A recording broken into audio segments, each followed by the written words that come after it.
రాష్ట్ర ప్రజలకు, సోదర డీలర్లకు, ప్రజాప్రతినిధులకు, అధికారులకు భోగి మరియు సంక్రాంతి శుభాకాంక్షలు. ఇట్లు మునగ గిరిజారావు, ఆంధ్రప్రదేశ్ చౌక దుకాణదారుల సంఘాలు సంక్షేమ సమాఖ్య అధ్యక్షుడు. జర్నలిస్టు సోదరులారా, మీరు తిరుపతి నుంచి, చంద్రగిరి నుంచి చాలామంది వచ్చారు.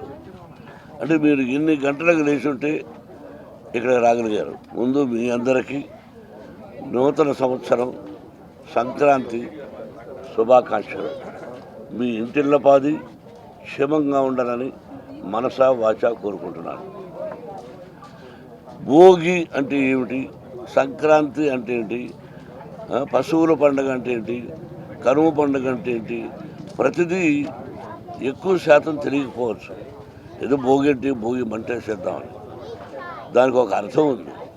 ప్రతి పదానికి ఒక అర్థం, పరమార్థం ఉంటుంది. అలాగే బలిచక్రవర్తి పాతాళలోకం నుంచి భూలోకంలోకి వచ్చే రోజు ఆయన బాగా సంతోషపెట్టాలి అంటారు. అందుకని భోగి మంట, పాత వస్తువులన్నీ దానిలో వేసేసి, మనకు పనికిరానటివి, లేకపోతే పల్లెటూరులో అయితే కంప కొట్టుకొని వేస్తూ ఉంటాం. నేను కూడా ఎన్నోసార్లు చేశాను. అలా వేసి అక్కడొచ్చి బూడిదని తీసుకెళ్ళి అందరం బూడిద విభూదిగా పెట్టుకొని, ఆ తర్వాత అక్కడ పెట్టినటువంటి నీళ్లను స్నానం చేస్తే తలంటి స్నానం చేయాలంటారు. అది చాలా మంచిదని.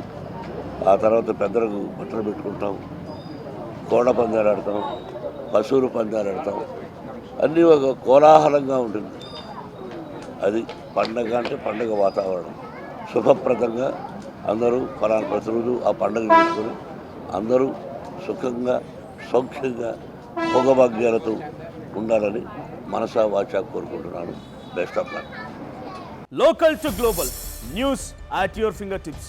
మీ చేతిలో ఒక ఆయుధం. Download R TV app. Media legend Ravi Prakash is back.